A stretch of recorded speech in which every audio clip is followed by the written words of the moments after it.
أعوذ بالله من الشيطان الرجيم. بسم الله الرحمن من الشيطان الرجيم. بسم الله الرحمن الرحيم. تنزيل الكتاب من الله العزيز الحكيم. إنا أنزلنا إليك الكتاب بالحق فاعبد الله مخلصا له الدين ألا لله الدين الخالص والذين اتخذوا من دونه أولياء ما نعبدهم إلا ليقربونا إلى الله زلفى إن الله يحكم بينهم فيما هم فيه يختلفون إن الله لا يهدي من هو كاذب كفار. لو أراد الله أن يتخذ ولدا لاصطفى مما يخلق ما يشاء سبحانه هو الله الواحد القهار. خلق السماوات والأرض بالحق يكبر الليل على النهار ويكبر النهار على الليل وسخر الشمس والقمر كل يجري لأجل مسمى ألا هو العزيز الغفار. خلقكم من نفس واحدة ثم جعل منها زوجها وأنزل لكم من الأنعام 8 أزواج يخلقكم في بطون أمهاتكم خلقا من بعد خلق في ظلمات 3 ذلكم الله ربكم له الملك لا إله إلا هو فأنى تصرفون.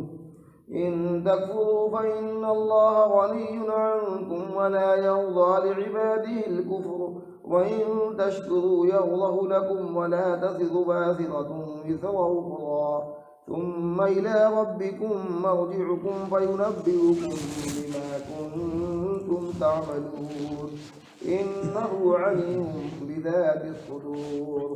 وإذا مس الإنسان ضر دعا ربه منيبا إليه ثم إذا خوله نعمة منه نسي ما كان يدعو إليه من قبل وجعل لله أندادا ليضل عن سبيله قل تمتع بكفرك قليلا إنك من أصحاب النار. أمن هو قانت آناء الليل ساجدا وقائما يحذر الآخرة ويرجو رحمة ربه قل هل يستوي الذين يعلمون والذين لا يعلمون إنما يتذكر أولو الألباب. قل يا عبادي الذين آمنوا اتقوا ربكم للذين أحسنوا في هذه الدنيا حسنة وأرض الله واسعة إنما يوفى الصابرون أجرهم بغير حساب. صدق الله العلي العظيم وبلغنا رسوله النبي الكريم ونحن ذلك من الشاهدين والشاكرين والحمد لله رب العالمين.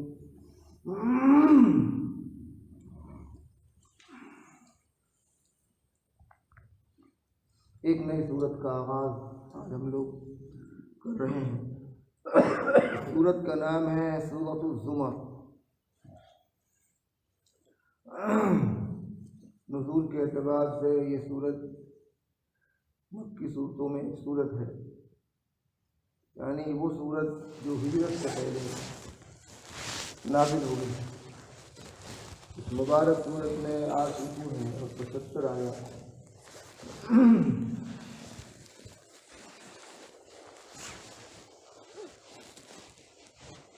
قرآن مجید کی جو صورتیں ہیں اگر ان کے مضامین پر غور کیا جائے تو ان کے نازل ہونے کا زمانہ بھی تقریباً معلوم ہو جاتا ہے۔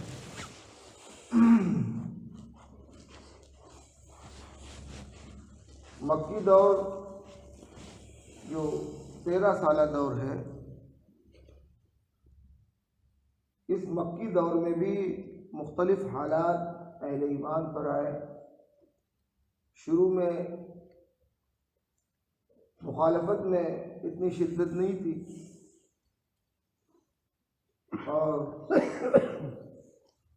کفار یہ سمجھ رہے تھے کہ ایک تحریک ہے جیسے دنیا کی تحریکیں ہوتی ہیں، اٹھی اور ختم ہو گئی۔ اس لیے ابتداءً ان لوگوں کی مخالفت اتنی سخت نہیں تھی، لیکن جب رفتہ رفتہ اسلام کو ترقی ہونے لگی اور اسلام ترقی پذیر ہو گیا تو ان لوگوں کو تشویش ہوئی، اور ان لوگوں نے زبانی مخالفت کے ساتھ ساتھ مسلمانوں کو جسمانی ایذائیں اور تکلیفیں دینی شروع کر دی،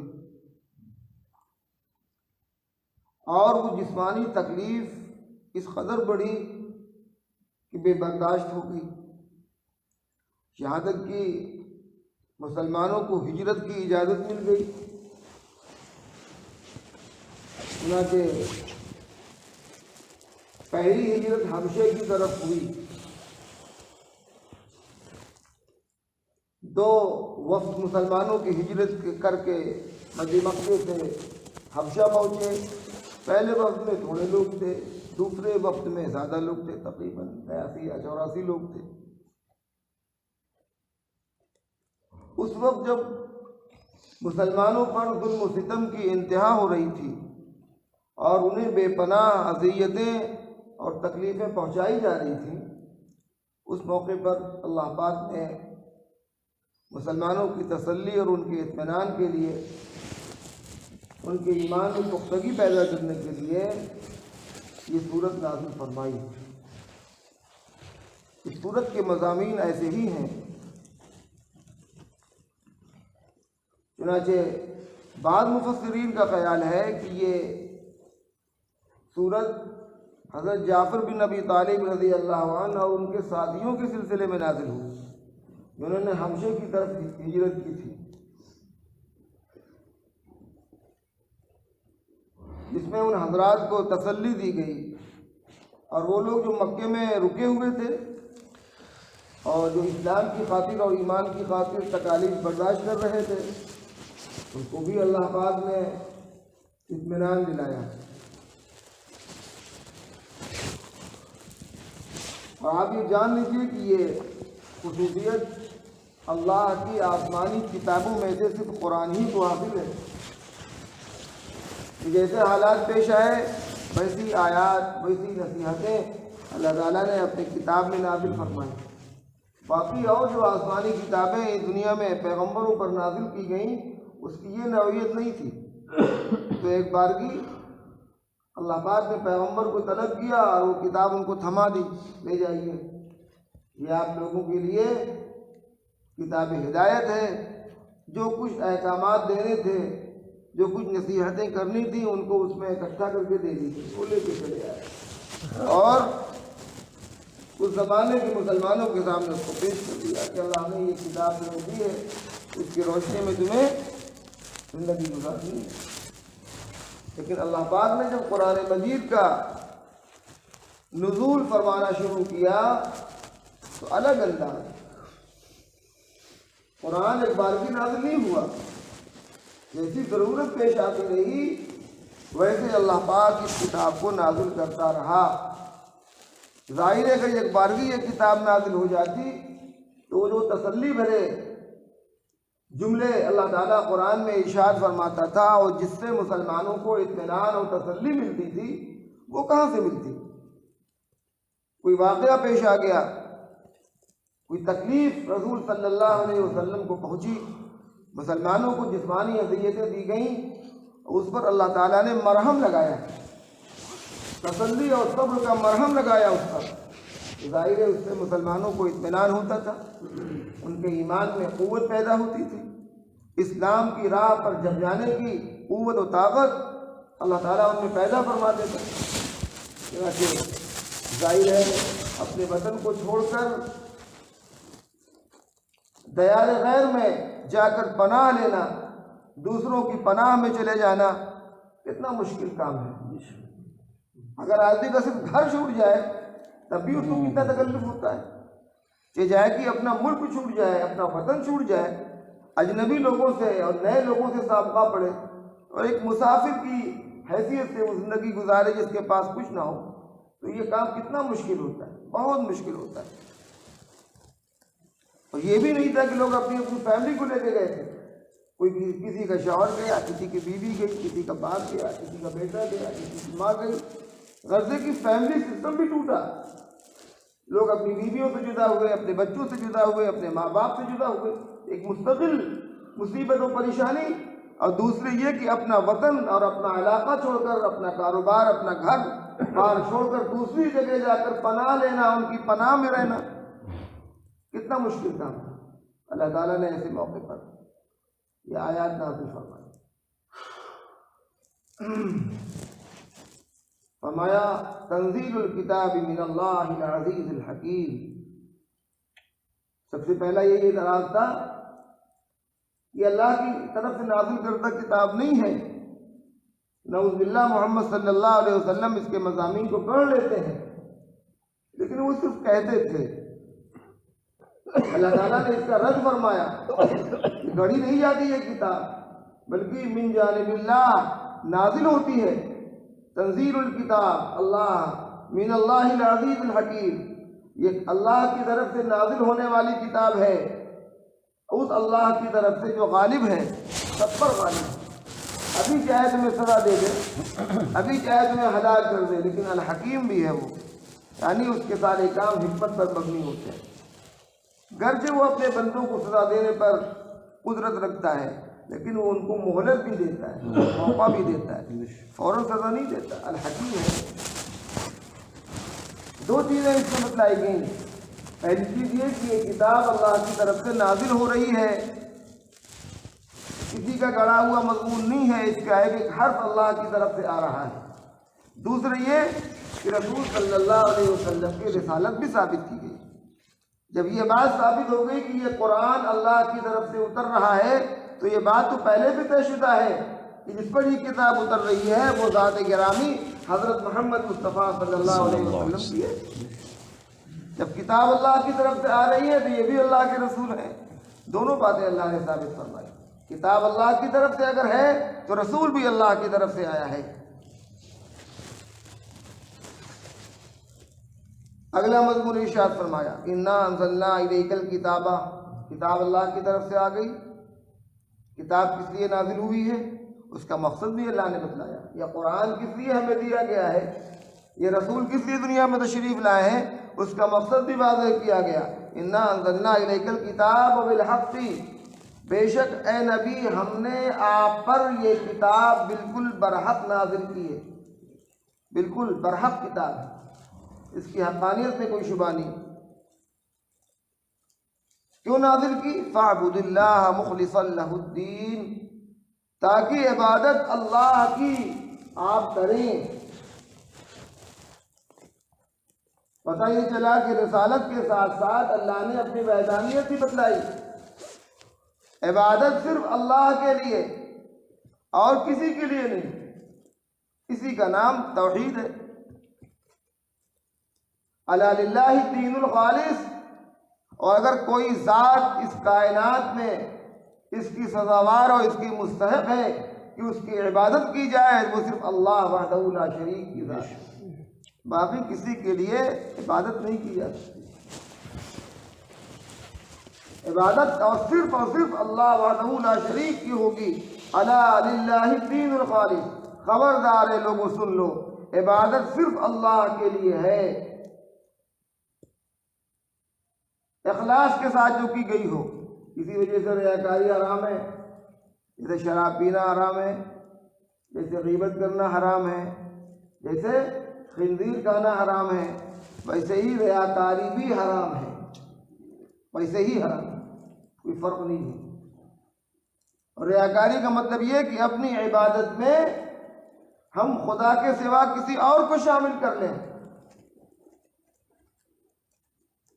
خیال آ جانا الگ بات ہے، اور اس خیال کو دل میں جما لینا یہ الگ بات ہے۔ خیالات کے آنے پر پکڑ نہیں ہے اللہ کے ہاں، لیکن اس خیال کو دل میں جما لیا جائے اور اسی کو بنیاد بنا لیا جائے، یہ ہے پکڑ کی بات۔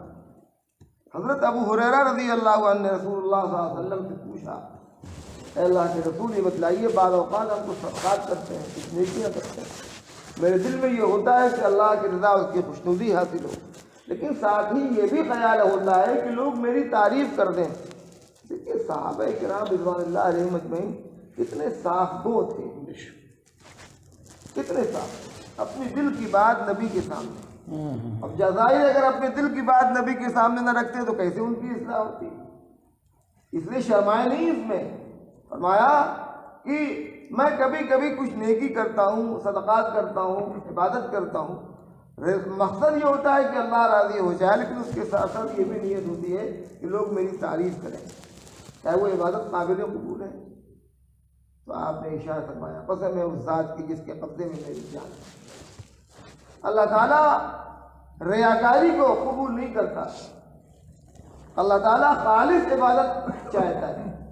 خالص عبادت کا مطلب یہ ہے کہ جس میں خدا کے سوا اور کسی کی رضا مقصود نہ ہو، خدا کے سوا کسی اور ہستی کی خوشنودی مقصود نہ ہو، اسی کو اخلاص کہتے ہیں۔ اور اگر اور کوئی چیز شامل ہو گئی، دیکھیے ایک ہے شامل ہونا، ایک ہے شامل کرنا۔ شامل اگر ہم نے اور کچھ کر لیا تب تو وہ منہ پر مار دی جائے گی، اللہ کے قابل قبول نہیں ہے۔ حضرات صحابہ کرام رضوان اللہ علیہم اجمعین کے عبادات اور ان کے اجر و ثواب کے جو قصے ہم سنتے اور بتلاتے ہیں، اور ہماری عبادتوں میں اور ان کی عبادتوں میں جو ایک نمایاں اور واضح فرق ہے، اس کی سب سے بڑی وجہ یہ ہے کہ ان کا اخلاص کامل تھا۔ نماز وہ بھی پڑھتے تھے، ویسے ہی رکوع سجدے وہ بھی کرتے تھے جیسے ہم کرتے ہیں، جیسے نبی نے ان کو سکھلایا تھا وہی جس طرح ہم تک پہنچائے، ویسے ہی ہم بھی رکوع سجدے کرتے ہیں، ویسے ہی ہم بھی قرآن پڑھتے ہیں۔ لیکن ان کے اجر و ثواب کا یہ عالم تھا کہ حضور نے فرمایا میرے صحابہ نے ایک مٹھی جو بھی اگر صدقہ کر دی تو بعد میں آنے والے لوگ احد پہاڑ کے برابر سونا خرچ کریں تو ان کے ثواب کو نہیں پا سکتے۔ کہ کیوں؟ اخلاص ان کا کامل تھا۔ جب اخلاص کامل ہوگا تو ایمان بھی کامل ہوگا۔ ایمان کے کمال کے بغیر اخلاص کا کمال حاصل نہیں ہو سکتا۔ جب ایمان کے کمال کے ساتھ اخلاص کا کمال بھی حاصل ہوگا تو جو اعمال صادر ہوں گے وہ اعمال بھی اعلیٰ درجے کے ہوں گے۔ ورنہ ہمارا ایمان آج کامل ہے، جب ایمان کامل نہیں تو اخلاص بھی کامل نہیں، جب اخلاص کامل نہیں ہے تو اعمال میں وہ تاثیر کیسے پیدا ہو جائے گی، کیسے ہم اس درجے کو پہنچ جائیں گے؟ اس لیے اللہ تعالیٰ ارشاد فرماتا ہے عبادت صرف اور صرف اللہ کی ہونی چاہیے، یعنی خالص اسی کی خوشنودی اور رضا مقصود ہو۔ اور قیامت کے دن بھی اللہ تعالیٰ میزان عدل قائم کرے گا۔ قرآن مجید میں جہاں پر اعمال کا ذکر ہے اور میزان عدل کا ذکر ہے، وہاں پر اللہ تعالیٰ نے اعمال کے گننے کا ذکر نہیں فرمایا ہے، اعمال کے تولنے کا ذکر فرمایا ہے۔ دو طرح ہم چیزوں کو بیچتے اور ناپتے اور پرکھتے ہیں نا، گن کر اور تول کر۔ روپے کی ایک گڈی دے دی جائے تو آپ اس کو تولیں گے؟ گنیں گے، گنتی کریں گے کتنے نوٹ ہیں، پھر اندازہ لگائیں گے۔ لیکن سونا دے دیا جائے تو اس کو آپ تولیں گے، تول کر اس کی حیثیت معلوم ہوگی، اور روپیوں کی حیثیت گن کر معلوم ہوتی ہے۔ اللہ تعالیٰ کے ہاں گننے سے زیادہ تولنے کی اہمیت ہے، وہ اعمال تولے جائیں گے۔ وَنَذَرُ الْمَوَازِينَ الْقِسْطَ لِيَوْمِ الْقِيَامَةِ، اللہ تعالیٰ میزان عدل قائم کرے گا اعمال کو گننے تولنے کے لیے، وزن دیکھا جائے گا۔ ایک شخص ہوگا جس کے پاس ہزاروں رکعتیں ہوں گی، اور ایک شخص ہوگا جس کے پاس 2 ہی 4 رکعتیں ہوں گی، لیکن 2 ہی 4 رکعت والوں کا وزن زیادہ ہوگا مقابلے ان کے جس کے پاس سینکڑوں رکعتیں ہوں گی۔ یہ فرق کیسے پیدا ہو جائے گا؟ اس کے اعمال کے اندر کوالٹی ہوگی، معیار ہوگا، جس کی وجہ سے اس کا وزن بڑھ جائے گا۔ تو اللہ تعالیٰ، اور وزن بڑھتا کیسے؟ اخلاص کی طاقت سے۔ اخلاص کی طاقت سے اعمال میں وزن آتا ہے۔ عبداللہ بن مسعود رضی اللہ عنہ کے بارے میں حضور نے ارشاد فرمایا، بہت دبلے پتلے صحابی تھے، ایک بار درخت پہ چڑھے تو ان کی پنڈلیاں دکھ گئیں، ایک دم دبلی دبلی سی، تو صحابہ دیکھ کر ہنسنے لگے۔ تو آپ نے فرمایا قسم ہے اس ذات کی جس کے قبضے میں میری جان ہے، عبداللہ بن مسعود کی یہ ٹانگیں اتنی وزنی ہیں کہ اگر میزان عدل پر رکھ دی جائے تو احد پہاڑ سے زیادہ ان کا وزن ہے ایک ایک ٹانگ۔ اخلاص کی دولت سے مالا مال تھی، اخلاص کی طاقت ان کے اندر تھی جس کی وجہ سے ان کا وزن بڑھ گیا۔ ایک بار بھی جب وہ سبحان اللہ کہتے تھے تو میزان عدل بھر جاتا تھا اس کی وزن سے۔ ہم سینکڑوں بار کہتے ہیں تو کوئی فرق نہیں پڑتا۔ تو اللہ رب العزت کے ہاں اخلاص کی قدر و قیمت ہے، اور اسی بات کا اس صورت میں حکم دیا گیا، الا للہ الدین الخالص، اے لوگوں سنو، خبردار ہو کر، عبادت خالص اللہ ہی کے لیے ہونی چاہیے۔ دین سے مراد یہاں پر عبادت اللہ ہی کے لیے، اور اللہ ہی کی وہ ذات ہے جس کے لیے عبادت کی جاتی ہے، باقی کسی کی عبادت نہیں کی جاتی۔ تعظیم و تکریم تو ہے، عزت و احترام تو ہے، لیکن عبادت صرف اللہ رب العزت کی جاتی ہے۔ پچھلی مجلس میں یہ بات میں نے بتلائی تھی کہ جب حضرت آدم علیہ السلام کہ اللہ نے تخلیق فرما دی، ان کو پیدا فرما دیا، تو فرشتوں کو حکم دیا کہ سجدہ کرو، تو وہ سجدہ کیا سجدہ عبادت تھا؟ نہیں، سجدہ عبادت تو کبھی بھی کسی بھی زمانے میں اللہ کے سوا کسی کے لیے جائز نہیں تھا۔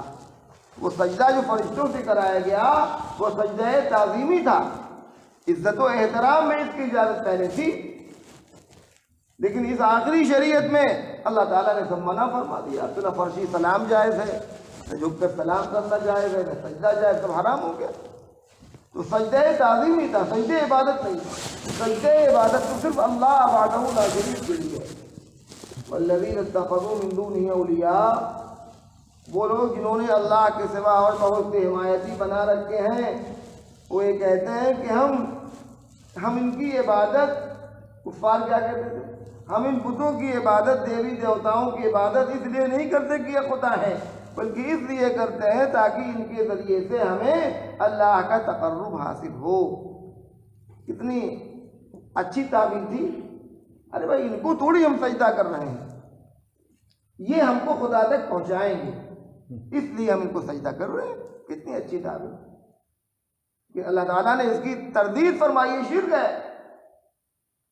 وہ ذات وہ ہے جو کہتی ہے اجیب دعوت الداعی اذا دعان فلیستجیبوا لی ولیؤمنوا بی، وہ اللہ ایسا نہیں ہے کہ کسی کے ذریعے سے کسی کی سنے، وہ تو براہ راست سنتا ہے۔ وَنَحْنُ أَقْرَبُ إِلَيْهِ مِنْ حَبْلِ الْوَرِيدِ، ہم تم سے تمہاری شہرک سے زیادہ قریب ہیں۔ تو وہاں پر واسطے کی کیا ضرورت ہے؟ براہ راست جیسے ہی بندہ رب کہتا ہے فوراً رب اپنے اس بندے کی طرف متوجہ ہوتا ہے، اور اس کائنات کے جتنے لوگ اس کو رب کہہ کر پکارتے ہیں سب کی طرف وہ فوراً متوجہ ہوتا ہے۔ وہ غافل رب نہیں ہے کہ سوتا ہو، وہ حی ہے، اس پر کبھی موت نہیں آئے گی۔ فرمایا یہ کہتے ہیں کہ ہم ان کی عبادت اس لیے کرتے ہیں تاکہ ہمیں اللہ کے قریب کر دیں۔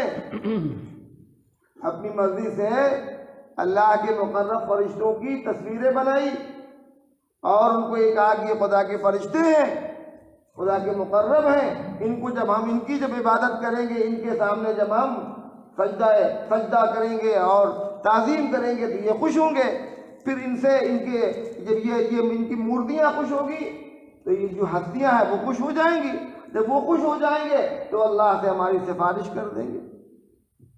حالانکہ اللہ تعالیٰ نے صاف کر دیا وَكَمْ مِن مَلَكٍ فِي السَّمَاوَاتِ لَا تُغْنِي شَفَاعَتُهُمْ شَيْئًا إِلَّا مِن بَعْدِ أَن يَأْذَنَ اللَّهُ، کسی فرشتے میں اس کی ہمت نہیں ہے کہ اللہ کی مرضی اور اس کی منشا کے بغیر کسی کی سفارش کر سکے۔ جبریل اور میکائیل بھی نہیں کر سکتے، اب عاجز ہیں اللہ کی طاقت کو دیکھ کر، اللہ کی قدرت کو دیکھ کر سب لرزاں اور ترساں ہیں، کچھ نہیں کر سکتا کوئی۔ فرمایا ان اللہ یحکم بینہم فیما ھم فیہ یختلفون، دنیا میں ایک عرب زبانی کرے ایک دن آنے والا ہے کہ اللہ تعالیٰ ان تمام اختلافات کا فیصلہ کر دے گا، اور بے شک اللہ تعالیٰ ان لوگوں کو ہدایت نہیں دیتا جو کہ جھوٹے ہیں اور ناشکرے ہیں۔ جھوٹوں کو اور ناشکروں کو ہدایت نہیں ملا کرتی۔ لو اراد اللہ ان یتخذ ولدا لاصطفیٰ، کفار کے عقیدے کی تردید، وہ کہتے تھے نا فرشتے خدا کی بیٹیاں، عیسائی کہتے تھے حضرت مسیح خدا کے بیٹے، اللہ تعالیٰ نے سب کی تردید کر دی۔ فرمایا اگر اللہ تعالیٰ کسی کو اولاد بنانا چاہتا تو اپنی مخلوق میں سے جس کو چاہتا چن لیتا، لیکن ظاہر ہے اللہ کسی کو اولاد کیسے بناتا؟ اللہ کے سوا سب تو اس کی مخلوق ہے، اور خالق اور مخلوق دو الگ الگ جنس سے ہیں۔ باپ اور بیٹے دو ایک جنس کے ہوتے ہیں، دونوں کی جنس ایک ہوتی ہے، اور خالق و مخلوق کی جنس ہی الگ ہے۔ اللہ جس کو اپنا بیٹا بناتا نعوذ باللہ بفرض والمحال، تو ظاہر ہے وہ اس کی جنس نہ ہوتا، اور ظاہر ہے جو اس کی جنس نہ ہوتا وہ اس کے لیے عیب کی بات تھی۔ ایک بات۔ دوسری بات یہ کہ اللہ تعالیٰ سبحان ہے، پاک ہے، تمام عیوب سے، تمام نقائص سے پاک ہے۔ اولاد والا تو مجبور و محتاج ہوتا ہے، خدا اس ذات کا نام ہے جس میں کسی بھی پہلو سے کوئی محتاجی نہ پائی جائے۔ اولاد والا کتنا محتاج ہوتا ہے، کتنا مجبور ہوتا ہے، صاحب اولاد بھی اور اولاد خود بھی سب محتاج ہوتے ہیں۔ اللہ تعالیٰ نے قرآن حکیم میں حضرت عیسیٰ ان کی ماں حضرت مریم کے سلسلے میں جب یہ فرمایا کہ وہ خدا نہیں تھے تو اس کی دلیل یہ تھی کانا یا قرآن الطعام، وہ دونوں کھانا کھاتے ہیں۔ کھانا کھانا خود اس بات کی دلیل ہے کہ وہ خدا نہیں ہو سکتا۔ کھانا کھانے والا کتنے لوگوں کا محتاج ہوتا ہے؟ غلے والے کا، سبزی والے کا، تیل والے کا، گھی والے کا، اور پھر پکانے والے کا، اس غلے کے پیدا کرنے میں جتنے وسائل استعمال ہوئے ہیں ان کا، کسان کا، نہ جانے کتنے انسانوں کا وہ محتاج ہے۔ تب جا کر وہ غلہ وہ اناج اس تک پہنچا ہے، اور وہ ایک لقمہ تب جا کر اس کے ہاتھ میں پہنچا ہے۔ جو کھانا کھا رہا ہے وہ محتاج ہے، اور خدا وہ ہے جس میں کسی بھی پہلو سے احتیاج نہ پائی جائے، محتاجگی نہ پائی جائے، اس کو خدا کہتے ہیں۔ سبحانہ هو اللہ الواحد القہار، اللہ کی صفت کیا ہے؟ سبحان ہے۔ سبحان کی معنی ہم کہتے ہیں نا سبحان ربی العظیم، سبحان ربی الاعلی۔ سبحان اس ذات کا نام ہے جس میں کوئی عیب ہی نہ ہو، جو بے عیب ہو، اور یہ صفت اللہ کے سوا کسی کو حاصل نہیں۔ اللہ ہی کی ذات ہے جو بے عیب ہے۔ اللہ نے اپنے رسول کو بھی سبحان نہیں کہا، وہ خود سبحان ہے۔ سبحانہ هو اللہ الواحد القہار، وہ اللہ پاک ہے، بے عیب ہے، اور تنہا ہے، اور سب پر غالب ہے، قہار بھی ہے۔ خلق السماوات والارض بالحق، فرمایا آج انسانوں کے پیدا کرنے کے ساتھ ساتھ اس نے آسمان و زمین کو بھی پیدا فرمایا بالکل برحق طریقے سے۔ یکور اللیل علی النہار، رات کو دن پر لپیٹتا ہے اور دن کو رات پر لپیٹتا ہے۔ لپیٹنے کا مطلب کبھی رات دن میں داخل ہو جاتی ہے اور کبھی دن رات میں داخل ہوتا ہے۔ آج کل دیکھ رہے ہیں آپ، ٹھنڈک کا زمانہ ہے، رات کہاں داخل ہے؟ دن میں داخل ہے۔ 6 بجے آپ نے نماز پڑھی فجر کی، 6:15 بجے، اس وقت دن نکل آتا ہے کہ نہیں؟ گرمیوں میں اچھی خاصی روشنی ہو جاتی ہے۔ تو آج کل اسی وقت آپ فجر ادا کر رہے ہیں، جس وقت فجر پڑھتے ہیں گرمیوں میں اس وقت آج سحری کھا سکتے ہیں۔ آج کل سحری کا وقت رہتا ہے 5:30 تک۔ تو یہی مطلب ہے داخل کرنے کا کہ اللہ تعالیٰ نے رات کے حصے کو دن میں داخل کر دیا، اور وَيُكَوِّرُ النَّهَارَ عَلَى اللَّيْلِ، اور کبھی کبھی دن کو رات میں داخل کر دیتا ہے۔ گرمیوں میں دن بڑا ہوتا ہے، جو حصہ رات کا تھا وہ دن ہو گیا۔ آپ 7 بجے نماز پڑھ رہے ہیں مغرب کی، اور ٹھنڈک کے زمانے میں مغرب کی نماز آپ زیادہ 5:10 تک پڑھ لیں، 5:10 تک مغرب کی نماز ہو جاتی ہے۔ اس وقت جس وقت عصر کی نماز پڑھتے اس وقت آپ مغرب کی نماز پڑھ رہے ہیں۔ اللہ پاک نے دن کے حصے کو رات میں داخل کر دیا، رات کے حصے کو دن میں داخل کر دیا۔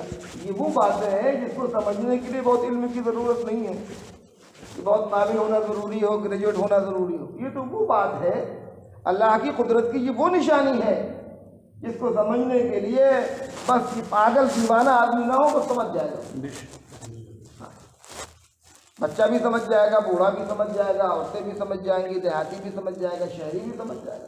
یہی قرآن کا معجزہ ہے کہ قرآن ایسی نصیحتیں کرتا ہے جس کے سمجھنے کے لیے علم کی بہت ضرورت نہیں ہے، بس پاگل دیوانہ آدمی نہ ہو وہ سمجھ جائے گا. ظاہر ہے یہ وہ چیزیں ہیں جو ہمارے مشاہدے کی ہیں، جس کو ہم ہر وقت دیکھ رہے ہیں، سمجھ رہے ہیں، دیکھ رہے ہیں اپنی آنکھوں سے. وَسَخَّرَ الشَّمْسَ وَالْقَمَرَ كُلٌّ يَجْرِي لِأَجَلٍ مُّسَمًّى، اور سورج و چاند کو اللہ نے کام میں لگا رکھا ہے، ہر ایک جاری ہیں، چل رہے ہیں. سورج و چاند چل رہے ہیں، جاری ہیں سلسلے کے ساتھ.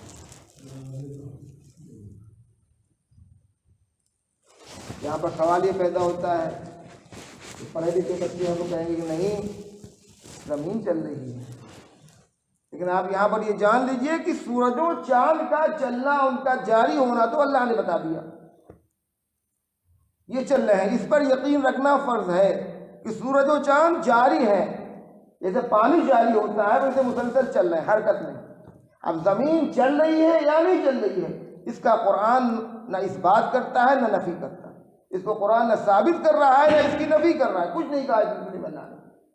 قرآن تو کتاب ہدایت ہے، جغرافیہ پڑھانے کے لیے تو قرآن تھوڑی اترا ہے دنیا میں، یہ تو ہم سب کی ہدایت کے لیے آیا. ایک بات اللہ نے بتلا دی کہ بھئی سورج و چاند یہ جاری ہیں، چل رہے ہیں. زمین چل رہی ہے نہیں چل رہی وہ انسان تو جانے. جب کبھی اس نے یہ ثابت کر دیا کہ زمین نہیں، زمین حرکت میں ہے، تو ٹھیک ہے زمین بھی حرکت میں ہے، اس کے ماننے میں کوئی مذاقہ نہیں ہے.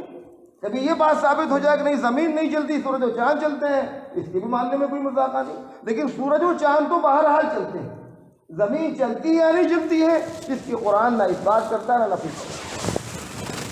الا هو العزیز الغفار، خبردار. اور یہ سب چلتے رہیں گے کب تک؟ ایک وقت مقررہ تک. وہ وقت مقررہ کیا ہے؟ قیامت. قیامت تک اللہ نے ان کو جاری و ساری رہنے کا حکم دے رکھا ہے کہ سورج دنیا میں روشنی پھیلاتا رہے اور چاند تو نکلتا رہے، رات کی اندھیریوں میں تو اپنی روشنی بکھیرتا رہے. اللہ نے ان سب کو حکم دے رکھا ہے جب سے یہ بنے ہیں اور اب تک، اور جب تک اللہ چاہے گا قیامت تک ان کو یہی حکم ہے. خبردار، وہ ذات اللہ کی العزیز غالب ہے اور اس کے ساتھ ساتھ اپنے بندوں کو سزا نہیں دیتی. جب بھی بندہ توبہ کر لیتا ہے وہ غفار ہے، وہ اپنے بندوں کی بہت مغفرت کرنے والا. خلقکم من نفس واحدہ، فرمایا ہم نے تم کو ایک جان سے بنایا. وہ جان سیدنا حضرت آدم علیہ السلام کی ہے، اور ظاہر ہے ان کا جوڑا بھی بنایا گیا. ثم جعل منہا زوجہا، پھر ہم نے انہی سے ان کا جوڑا پیدا کیا. حضرت حوا انہی سے پیدا کی گئی. وَأَنزَلَ لَكُم مِّنَ الْأَنْعَامِ ثَمَانِيَةَ أَزْوَاجٍ، ان کی پسلی سے پیدا کی گئی، پسلی سے. عورتوں کی ایک پسلی زیادہ ہوتی ہے مردوں کے مقابلے میں. ہم لوگ جب پڑھتے تھے تو مدرسے میں صاحب نے مسئلہ پوچھا، ابھی تک یاد ہے. کوئی جنازہ ملا ہے جلا ہوا، کوئی مردہ کوئی جسم ملا ہے بالکل جلا ہوا، اور لڑکے اور لڑکی کی کوئی شناخت باقی نہیں رہی، لاش اس طرح جلی ہے. نابالغ کی مٹی ہے، نماز جنازہ کیسے پڑھی جائے؟ مسلمان ہے، نابالغ کی مٹی ہے اور شناخت کوئی باقی نہیں رہ گئی ہے، لاش اس طرح مسخ ہو گئی ہے. تو لڑکی کا جنازہ پڑ جائے کہ لڑکے کا؟ تو استاد گرامی حضرت مولانا محمد انعام اللہ صاحب موجود تھے. اسی وقت انہوں نے بتایا کہ پسلیاں گن لی جائیں. پسلیاں اگر گنی جا سکتی ہیں تو گن لی جائیں. اگر پسلیاں غالباً مردوں میں 18 ہوتی ہیں، 17 یا 18 ہوتی ہیں. مردوں میں 17 ہوتی ہیں، عورتوں میں 18 ہوتی ہیں.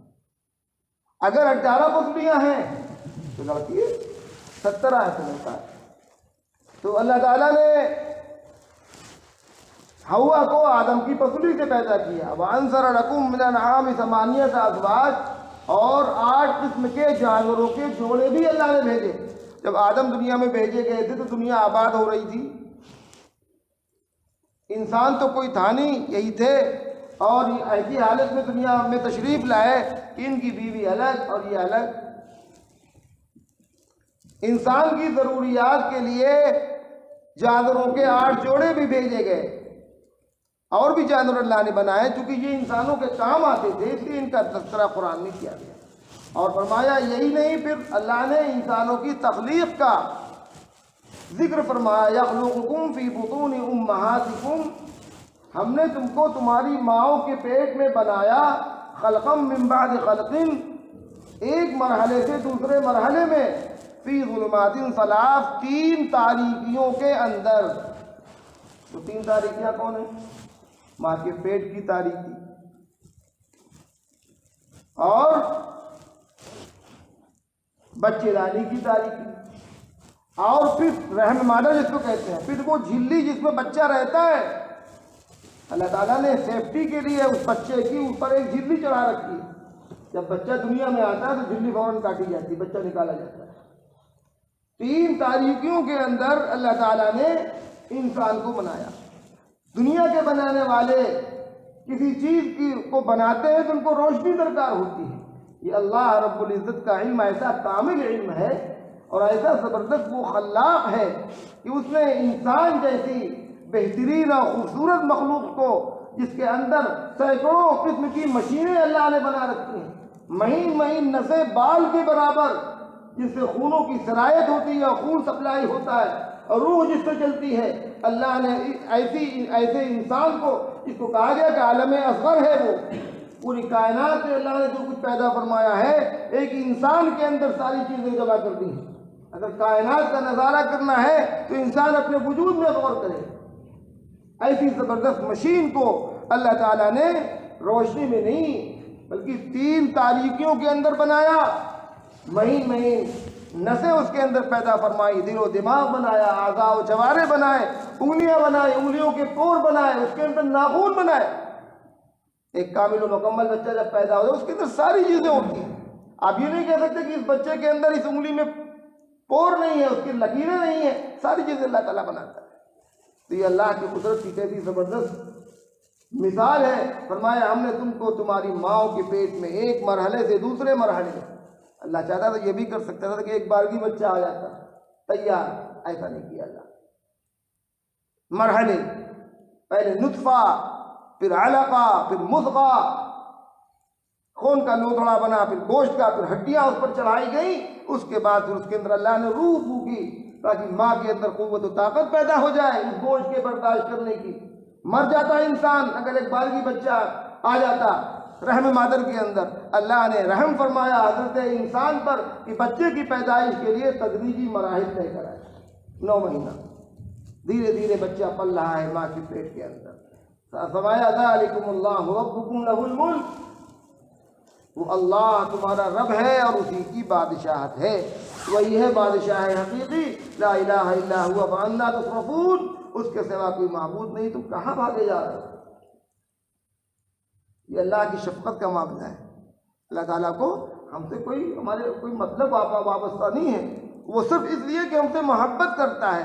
اس لیے جیسے کوئی باپ اپنے بیٹے سے کہے کہاں بھاگے جا رہے ہو، وہاں پہ تو تمہارے نقصان پہنچ جائے گا، وہاں پر تو کوئی موذی سانپ بیٹھا ہوا ہے، وہاں پر کوئی موذی جانور بیٹھا ہوا ہے جو تمہیں کھا لے گا، کہاں جا رہے ہو تم ادھر، راستہ کہاں بھٹک گئے ہو؟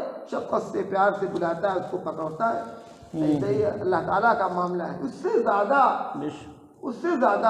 حالانکہ اللہ کی شان یہ ہے، حضرت قتادہ نے حضرت انس رضی اللہ عنہ کی روایت کی ہے کہ اللہ کی شان تو ایسی ہے کہ اگر پوری دنیا کا ایک ایک انسان حضرت آدم سے لے کر قیامت تک پیدا ہونے والا آخری انسان انتہائی پتھر ہو جائے، انتہائی فاسق و فاجر ہو جائے، تب بھی اللہ کی قدرت اور اس کی بادشاہت پر کوئی فرق آنے والا نہیں، کچھ بگڑے گا نہیں اللہ کا، جیسے تھا ویسے ہی رہے گا۔ اور اگر سب بالکل نیک ہو جائے، سب کے سب پیغمبر اور رسول ہو جائیں، تب بھی اللہ آپ کی جگہ پر قائم ہوتا ہے، ایسے ہی ہے۔ بس صرف اس نے ہم کو پیدا کیا، ہمارا خالق و مالک ہے، ہم سے محبت کرتا ہے، اس لیے وہ کہہ رہا ہے فَأَنَّىٰ تُصْرَفُونَ، کہاں بھاگے جا رہے ہو تم؟ میری راہ تو یہ ہے تم نے اپنے دشمن کی راہ کیوں چن لی ہے اپنے لیے جو تمہارا دشمن شیطان ہے؟ ان تکفروا فإن اللہ غنی عنکم، فرمایا اگر تم کفر کرو گے، میرا انکار کرو گے، تو یہ جان لو کہ ہم تم سے بے پرواہ ہیں۔ فإن اللہ غنی عنکم، اللہ تم سے بے پرواہ ہے، اس کو تمہاری کوئی ضرورت نہیں۔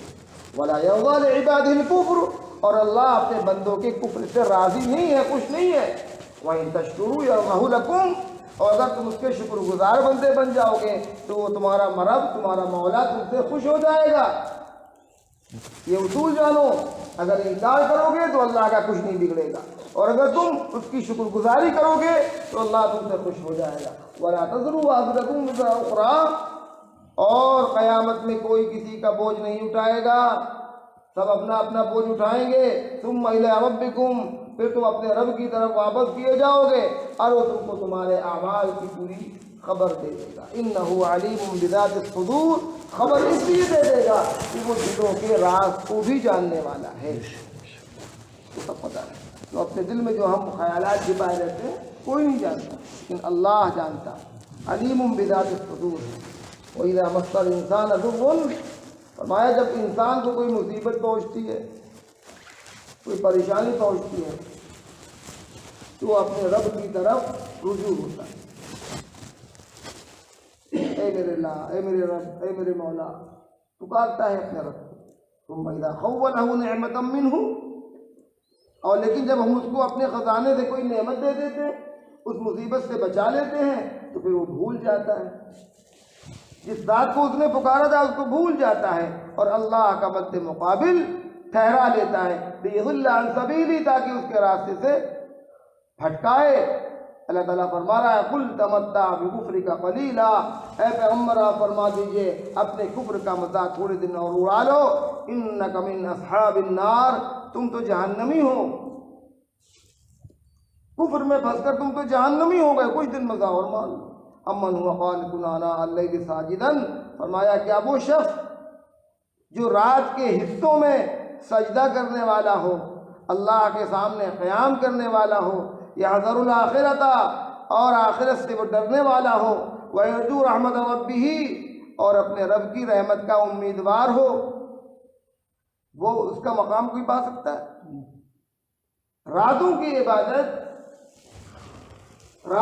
عبادت اللہ تعالیٰ کو بہت پسند ہے۔ حضرت عبداللہ بن سلام رضی اللہ عنہ فرماتے ہیں جب میں اسلام لانے کے لیے مسجد نبوی میں حاضر ہوا، یہودیوں کے بڑے عالم تھے، اسلام میں داخل ہوئے، تو وہ عرض کرتے ہیں، بتاتے ہیں کہ حضور صلی اللہ علیہ وسلم یہ ارشاد فرما رہے تھے افشوا السلام تطعموا الطعام وصلوا الارحام، کہ اے لوگوں سلام کو پھیلاؤ اور غریبوں مسکینوں کو کھانا کھلاؤ، رشتہ داروں کے ساتھ حسن سلوک کا معاملہ کرو، اور اس وقت اللہ کی عبادت کرو جبکہ والناس نیام، جبکہ لوگ سو رہے ہیں۔ کیوں؟ اس عبادت کا اہتمام اللہ تعالیٰ نے کیوں کیا، کیوں فرمایا اس عبادت کا اہتمام کرنے کے؟ اس لیے کہ اس عبادت میں اخلاص ہوتا ہے۔ آدمی دوسروں کو دکھانے کے لیے دن میں عبادت کر سکتا ہے، نماز پڑھ سکتا ہے، روزہ رکھ سکتا ہے، صدقہ کر سکتا ہے، لیکن جب کسی کو خبر نہ ہو، سب گھر کے سارے افراد سو رہے ہوں، اور یہ چپکے سے اٹھ کر اللہ کے سامنے سجدہ ریز ہو جائے، قیام کی حالت میں ہو، کبھی رکوع کی حالت میں ہو، کبھی سجدے کی حالت میں ہو، گڑ گڑا رہا ہو، تو ظاہر ہے اس کی ادا سے اللہ کے سوا کون واقف ہوگا؟ اور یہی ادا اللہ کو بہت پسند ہے کہ میرا بندہ مجھ سے ڈر کر میری عبادت کرے۔ تو اللہ تعالیٰ ارشاد فرماتا ہے کہ وہ شخص جو کہ رات کے حصوں میں، آناء اللیل، رات کے حصوں میں، مفسرین نے مختلف تفسیریں کی ہے۔ آنا رات کے حصوں، بعض لوگوں نے فرمایا مغرب اور عشاء کے درمیان کا وقت، بعض لوگوں نے کہا تہائی رات، اس لیے تہجد کی نماز حضور صلی اللہ علیہ وسلم پر تو فرض تھی اور ہم لوگوں کے لیے نفل ہے۔ ان بہت سے علماء کا اور فقہا کا خیال یہ ہے کہ تہجد کی نماز بھی سنت ہے، سنت مؤکدہ کے قریب، حالانکہ فتویٰ اس پر نہیں ہے۔ کیوں؟ اس کی وجہ کیا ہے؟ اس کی وجہ یہ ہے کہ یہ وہ نماز ہے جو اللہ کا قرب دلاتی ہے۔ اس کائنات کے اندر کوئی ولی اور کوئی پیغمبر اور کوئی اللہ کا برگزیدہ بندہ ایسا نہیں ہوا ہے جو رات کے قیام کے بغیر اللہ کا قرب حاصل کر سکے گا۔ جس کو لذت سحرگاہی حاصل نہ ہو وہ اللہ کا قرب حاصل کر ہی نہیں سکتا۔ خدا کا قرب حاصل کرنے کے لیے اور ولایت کا مقام حاصل کرنے کے لیے لذت سحرگاہی سے آشنائی ضروری ہے، اس کے بغیر ممکن نہیں ہے۔ اس لیے بہت سے علماء کا خیال یہ ہے کہ جو شخص تہجد میں اٹھنے کی سکت نہ رکھتا ہو، طاقت نہ رکھتا ہو، اس کے لیے بہتر یہ ہے کہ وہ عشاء کے بعد 2-4 رکعتیں تہجد کی نیت سے پڑھ لے۔ انشاءاللہ اس کو تہجد کا کچھ نہ کچھ ثواب ضرور مل جائے۔ حالانکہ اصل تہجد کا وقت تو رات کا آخری حصہ ہوتا ہے، لیکن اگر کوئی شخص تہجد میں نہ اٹھ پا رہا ہو اپنے جسم کی کمزوری کی وجہ سے یا نیند کے غلبے کی وجہ سے، تو وہ عشاء کے بعد تہجد کی نماز ضرور پڑھے۔ اس لیے کہ اللہ تعالیٰ نے متجہدین اور تہجد پڑھنے والوں کی قرآن میں کئی جگہ فضیلتیں بیان فرمائی۔ سورہ شعراء کے اندر بھی اللہ تعالیٰ نے ان کی فضیلت بیان فرمائی، اور یہاں پر بھی فرمایا کہ وہ جو رات کے حصوں میں اللہ کو یاد کرتا ہو، اللہ سے ڈر رہا ہو، سجدہ کر رہا ہو، قیام کر رہا ہو، قعود کر رہا ہو، اپنی آخرت کو یاد کر رہا ہو، اللہ کی رحمت کا امیدوار ہو، اس کا مقام کون پا سکتا ہے؟ هل يستوي الذين يعلمون والذين لا يعلمون؟ اے پیغمبر آپ فرما دیجئے علم والے اور بے علم برابر نہیں ہو سکتے۔ جس کے دل میں اللہ کا خوف اور اللہ کی خشیت ہے وہ علم والے ہیں، جو دل اللہ کی خشیت اور اللہ کے خوف سے خالی ہیں، چاہے جتنا ہی وہ دنیاوی علوم اپنے دل کے اندر بھرے ہوئے ہوں، وہ علم والے اللہ کی نگاہ میں نہیں ہیں۔ علم والے وہ ہیں جن کو خدا کی خشیت کا علم ہو، خدا کی قدرت کا علم ہو۔ انما یتذکر اولو الالباب، بے شک اس میں بڑی نصیحت ہے عقل مندوں کے لیے۔ اے پیغمبر آپ فرما دیجئے یا عباد الذین آمنوا اتقوا ربکم، اے پیغمبر آپ فرما دیجئے وہ بندے میرے وہ بندوں جو ایمان لائے، اور اتقوا ربکم جو اپنے رب سے ڈرے، للذین احسنوا فی ہذہ الدنیا حسنہ، ایسے لوگوں کے لیے دنیا میں بڑی کامیابی ہے، بڑی نیکیاں ہیں۔ وارض اللہ واسعہ، اور اللہ کی زمین کشادہ ہے۔ مطلب جہاں پر اللہ کے احکامات پر عمل نہ ہو سکے وہاں سے ٹل جانا چاہیے، وہاں سے ہٹ جانا چاہیے۔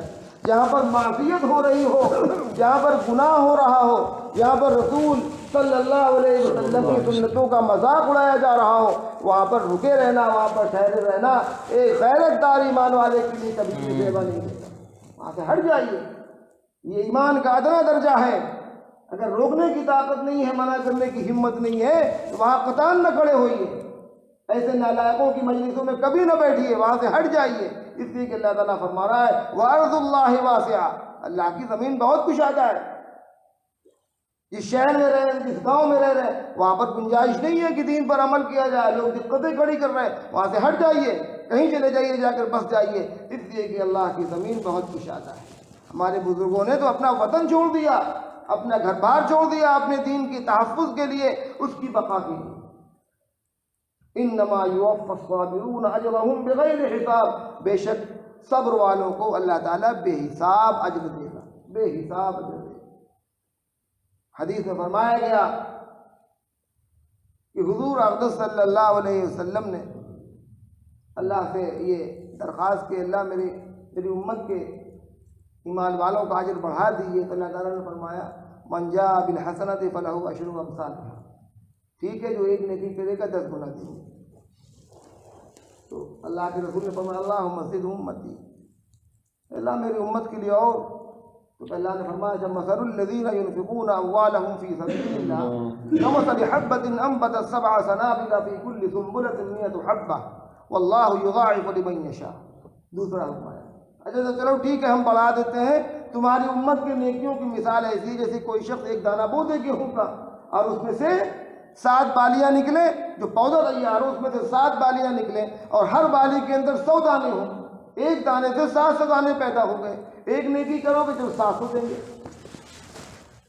اس پر بھی بڑھا دیں گے۔ پھر اللہ کے رسول نے عرض کیا ہے میرے رب اور بڑھا دے. تو اللہ تعالیٰ نے آگے کیا فرمایا، انما یوفی الصابرون اجرهم بغیر حساب. اب سنو، ہم تمہاری امت کے صبر والوں کو بے حساب دیں گے. اب گنتی کا کوئی سوال ہی نہیں. حدیث میں فرمایا گیا جب اللہ تعالیٰ کے یہاں لوگ آئیں گے، صدقات والے آئیں گے، اللہ تعالیٰ ان کی نیکیوں کو دیکھ کر ان کے اجر کو دے دے گا، گن کر اتنا ہوا لے جاؤ. نماز والے آئیں گے، روزے والے آئیں گے، زکوٰۃ والے آئیں گے، سب کو ان کی نیکیاں گن کر دی جائیں گے.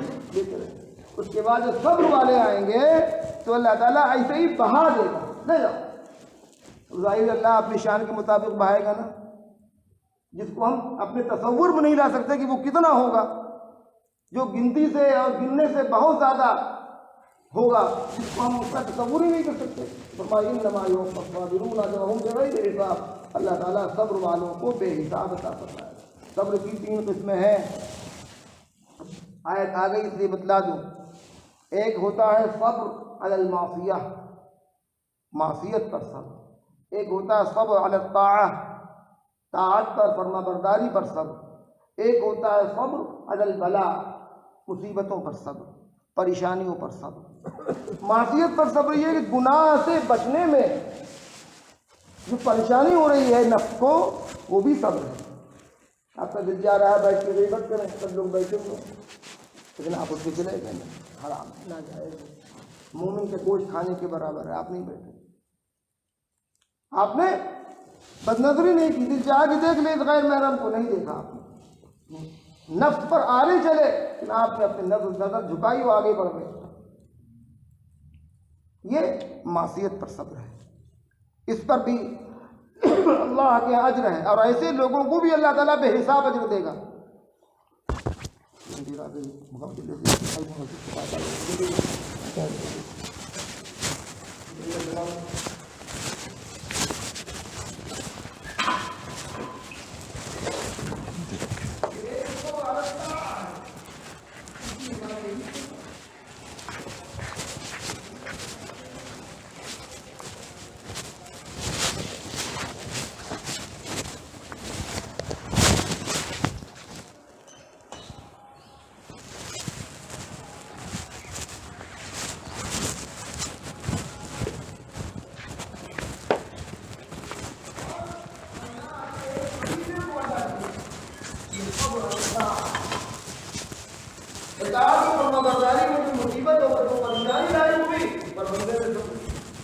اس پر بھی اللہ تعالیٰ ایک ہی اجر دے گا، یہ بھی صبر ہے. اور ایک یہ کہ کوئی مصیبت و پریشانی آ گئی، کوئی بیمار ہو گیا، کوئی گھر میں کوئی اور مصیبت آ گئی، نقصان ہو گیا تجارت کا، اور پریشانیاں آ گئی، اپنی ذات پر آ گئی، بچوں پر آ گئی، اس پر اس نے شکوہ کرنے کے بجائے اس پر صبر کیا. یہ صبر کی 3 قسمیں ہیں. ہم یہ سمجھتے ہیں کہ مصیبتوں کو برداشت کرنا ہی صبر ہے. نہیں، طاعت و فرما برداری میں جو ہم نے مشقت جھیلی وہ بھی صبر ہے، اور گناہوں سے بچنے میں جو مشقت ہم نے جھیلی وہ بھی صبر ہے. سب صبر ہے. اللہ تعالی ہمیں ان باتوں کی سمجھ عطا فرمائے، عمل کی توفیق عطا فرمائے.